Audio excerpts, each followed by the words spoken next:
Hey guys, welcome to the Massive Iron channel. I'm Steve Shaw. In this video, I'm going to make hypertrophy or muscle building stupid simple by presenting my three big tools.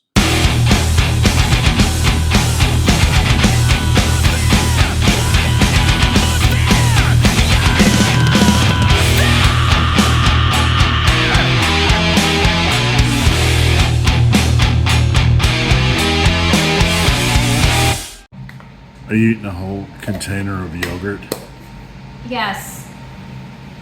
That's going to give you the poopsies, The poopsies. the squirtsies, The pooies. the Rayshitskis. We can't say the rude one. We can't? Okay. What's the rude one? The shits. Oh, okay. Before I get into that topic, if you have any questions or comments, drop them down below. The best topic ideas I turn into videos just like this. All right, hypertrophy, the muscle building process. It can seem extremely complicated when we look at all the information floating around on social media and on YouTube. In this video, it's my goal to help distill all this information down into a very stupid, simple process. I'm going to give you three main tools or three main pillars or concepts to focus on to help you better improve your results.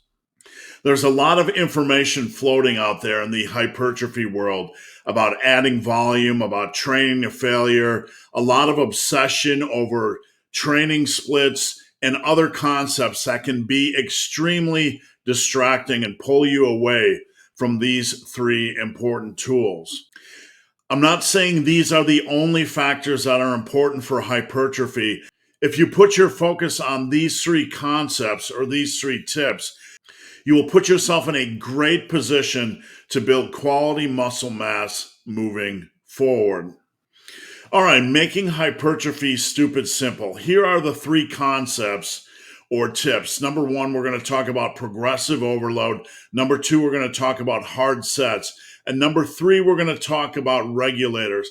I want you guys to remember these things when you're looking at your programs, when you're analyzing your hypertrophy or muscle building approach. I want you guys just to put this in your back pocket and keep these things as your focus. Trust in them. They are going to serve you well. It's like an engine in a car. If this is the engine you put in your car and you don't have anything, you don't worry about anything else, you're going to be fine. Obviously, you need to back this engine with gasoline, and that gasoline is going to be your consistency. Both consistency in training and consistency in nutrition. All right, number one, progressive overload. This has been beaten to death. We all know the importance of progressive overload. Progressive overload means, in this context, we're going to talk just about weight, not about all the other progression tools. You need to get a lot stronger than you are now. There's no way to circumvent this. There's no way to avoid this. Whether we are training for strength, whether we care about strength or we don't care about strength, where you are now, you need to get a lot stronger than that. You need to end up down the road a lot stronger than you are now. This doesn't mean we need to get powerlifting strong. This doesn't mean we need to use low rep sets. We don't need to worry about any of that. We need to worry about progressive overload over time. Load must be applied consistently. Now, I want to stress this. Consistently. You need to get in the gym consistently and just continue to beat your body with this load day in and day out, week in and week out, month in and month out over a long period of time. It's not just that we're progressively overloading, it's that we are doing so over a long period of time. We are putting our body under stress for a long period of time. You can't shortcut this need. Building muscle requires load over time. And in this mix, the load must be progressively overloaded. It must be gradually increased. Think about it like this. Say you are like putting somebody on your shoulders, right? Like a kid or your girlfriend or your partner or whatever. And you were just standing there, right? The first 5 seconds probably wouldn't feel that challenging. But if you apply that force over a very long period of time, not a year, but 5 years, just think of it that way. The longer you apply that downward force, the stronger you are going to be. Now, if you progressively overload that, over time, that extra stress, that extra pressure is going to cause a growth response. So we have to think about it like we're putting the weight of the world on our shoulders. We have to carry that weight over a long period of time and gradually increase the load. This is progressive overload. Don't worry about end goal numbers. Yes, having strength standards is a good thing. Having something to strive for is a good thing. But you don't think of it like if I get a 315-pound bench, I'm going to automatically be big compared to a 225-pound bench. It isn't like that. It's going to be a little bit more nuanced and a little bit different for each individual. All right, concept number 2 or pillar number 2, hard sets. We are trying to get the most out of every set in every possible way. We want to improve our control, like how we control the weight. When I'm training someone, I always tell them this: either you control the weight or the weight is controlling you. If you're just out of control, if you look like a car out of control, you are not controlling the weight and you are not getting the most out of that set. Now, we aren't talking about slow-mo reps here. We're talking about control, like on a lat pull down. After you drive the weight down, controlling it, being very meticulous, being very rhythmic, being very in control of that weight. That is a cornerstone. Now, some exercises like barbell rows and deadlifts, we don't want to over control the eccentrics because we don't want to destroy our lower back. This kind of exaggerated eccentric work on lifts like deadlifts and barbell rows can beat up our lower back. So there are exceptions. But generally, we want to focus on controlling the weight, on seated cable rows, controlling it down, driving it back, on curls, not just dropping it, but controlling it down. We want to add tension and stress to the set. We also want feel. We want to be able to a degree feel things working. Now, in compound lifts, you want to service form. You want to focus on form first and foremost above feel. So on your big hitting compound movements, you must focus on form. It's essential that you focus on form. If you try to turn a compound movement into an isolation movement like bench press and only feel chest, there's a likelihood you're going to compromise form and turn it into kind of a mutant lift. And this could place extra stress on your connective tissue and joints. But beyond these big movements, we want to focus on feel. We want to focus on feeling the muscle work, on curls, feeling the bicep work, on back work, feeling the lats work and the upper back. Adding in a focus on feel is a good thing for most lifts. And again, it's not essential on all lifts. I don't necessarily focus on feel on power shrugs. On that type of lift, I'm focused on tension, but I still want to a degree, be able to feel my traps working. There's also a mental connection, kind of a mental state where you know you're getting as much out of a set as you can, where you're just super focused and you're just in the trenches and you're just absolutely crushing things. You are mentally in that set. You are mentally invested in getting as much out of that set as you can. You can't always quantify this, but you can certainly feel it when it's happening. The bottom line here is this is something we're going to learn over time. This is something that's going to evolve over time. We want to focus on maximizing sets. We want to focus on getting as much as we can out of sets. This doesn't mean necessarily training to failure. I don't advocate training to failure. This is not about training to failure. You can crush a set and leave 2 reps in reserve. If that's the RIR world you're training in, you don't need to go that deep to get you should be able to train hard. At some point, you should be able to train so hard that by the time you get to those last 2 sets, you're questioning your own sanity. Why am I even here? You're training with such a great degree of intensity and mental focus that those last 2 reps are just an incredible challenge. When you train hard, everything is a cumulative impact. You're building and building and building with each rep. It's building in intensity, and it's building in mental stress, and it's building in physical stress. And it kind of caps off at the end where the last rep or two, you're trying to decide whether you need to go deeper or whether it's okay just to stop there and save it for the next set. All right, concept number 3 is that of a regulator. We have the hard sets. That's our focus. We're trying to make every set count. And over time, we're applying a load. We have the load on our shoulders, and we're progressively overloading that over time. So we're in a good place. We're overloading. We're consistent with our training and nutrition, and we're practicing hard sets. Now we have kind of our insurance policy, which is a regulator. Regulators are like plus ones, right? These things transcend train to failure. We're not going to train to failure in the massive iron world.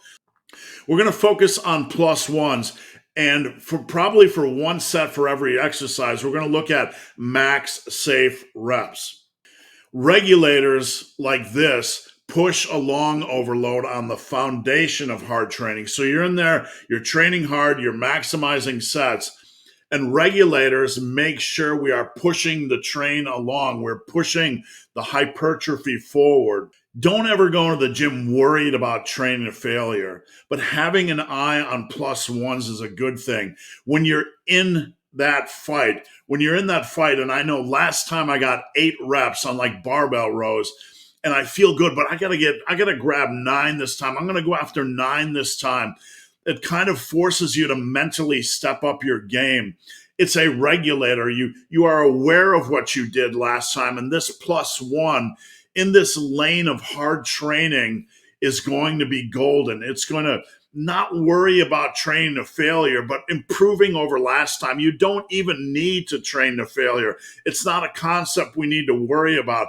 But when we step in the arena and we're trying to grab a plus one over last time on an individual set, you are in a good place. You don't need to do this on every set of every workout, but you do need to do it on some sets.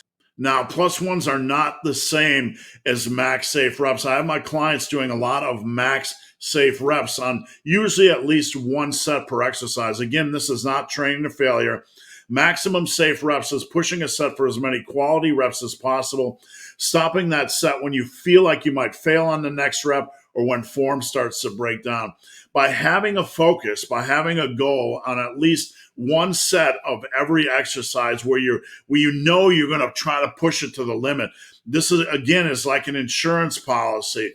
We have our focus on plus ones, and if we can get them, great. If not, we know we have to push at least one set per exercise for max safe reps. We have put ourselves in a position where we must try to improve slightly over last time. This negates the need to worry about adding extra crazy volume or training to failure, all these 100 other different hypertrophy principles that other influencers or experts might claim are required. So just to recap, these tools, when you just focus on these 3 things, they remove the muscle building noise. You can forget all the other extraneous concepts like training to failure or using excessive amounts of volume. And you can just focus on this consistency, putting that load on your shoulders for a long period of time and slowly overloading over a long period of time. Hard sets, trying to maximize as many sets as you can. No one's perfect, and you can't maximize every set, but you need to go into battle with the mindset that I'm going to maximize as many sets as I can. It's going to vary day in and day out. You might feel tired on one day. You might not have it on the last set. But if you enter the arena with this mindset, you're going to get more out of your training in general. And finally, by having your eye on regulators, plus ones, or pushing at least one set per exercise for max safe reps, you're going to ensure that you're pushing the train down the track without ever needing to worry about anything else in the hypertrophy arena. All right, quickly, I want to go on to 3 bonus tips to help you guys drive muscle gains. This comes to exercise selection. We got our 3 major concepts in place. Now we're going to talk real quickly about exercises. Number 1, you want to have bread and butter exercises, whatever muscle group you're talking about, shoulders, chest, quads, back, whatever. You want to have a quality group of bread and butter exercises that must be impactful. These are lifts that can be pushed and progressed for a long period of time. You don't need to have every lift, right, that can be progressed for a long period of time. There's room for side lateral raises. There's room for bent over flies, lifts that you can't progress for a long period of time. But for each muscle group, you must have some lifts in place that are bread and butter that can be progressed for a long period of time. All right, number two, some variety is a good thing. Just mixing it up a little bit and having a variety of exercises for each muscle group, like for example, a barbell or a dumbbell or a machine or a cable or a body weight or whatever. We have a little bit of variety in the mix. Like for chest, there's so many possibilities. We have dumbbell, we have barbell, we have incline, we have decline, we have barrel press, we have pec deck, we have crossovers, we have all kinds of things going on. So it doesn't really matter which exercises you use, just kind of weave together a quality variety that you enjoy. Don't minimize your training. Don't stick to one type of movement. Don't stick to barbell only. Don't stick to dumbbell only. When we use different weapons to target a muscle group, we are increasing the hypertrophy factor. We are really targeting it with different tools that hit a muscle in different ways, and this can only be beneficial.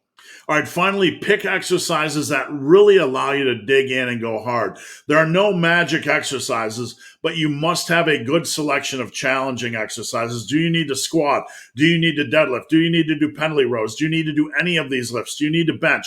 You don't need any of these lifts, but pick ones that you really connect with. Pick exercises that really allow you to dig in and go hard. If squats don't do that for you, if they're tearing up your lower back, screw them. Move on to pendulum squats or hack squats or leg presses or whatever. But you do need a core group of exercises that really allow you to dig in and go hard. Just avoid the pitfall. Just avoid the trap that you must have certain exercises or that certain exercises are magical. You just get a good grouping of quality exercises in your corner that allow you to go hard, and you're going to be fine. Final note, a challenging and quality exercise selection will push you both mentally and physically. They must lead to better work capacity and not beat up your body so you can stay in the gym. So basically, these exercises that you put together, this exercise selection, this exercise variety, they need to push you a little bit, both mentally and physically. If not, you're probably not going to be able to train hard enough to build muscle. Something needs to challenge you, and you need to find or pick the exercises that will. Not only that, but you need to pick exercises that don't beat the living shit out of your body. We need to stay in the gym. This is crucial. So pick exercises that work well for you right now based on your limb lengths and your leverages, exercises that aren't beating you up, giving you constant strains or pains.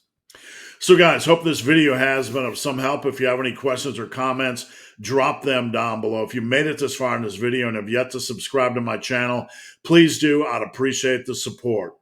So guys, as always, thanks for watching. Have a great day.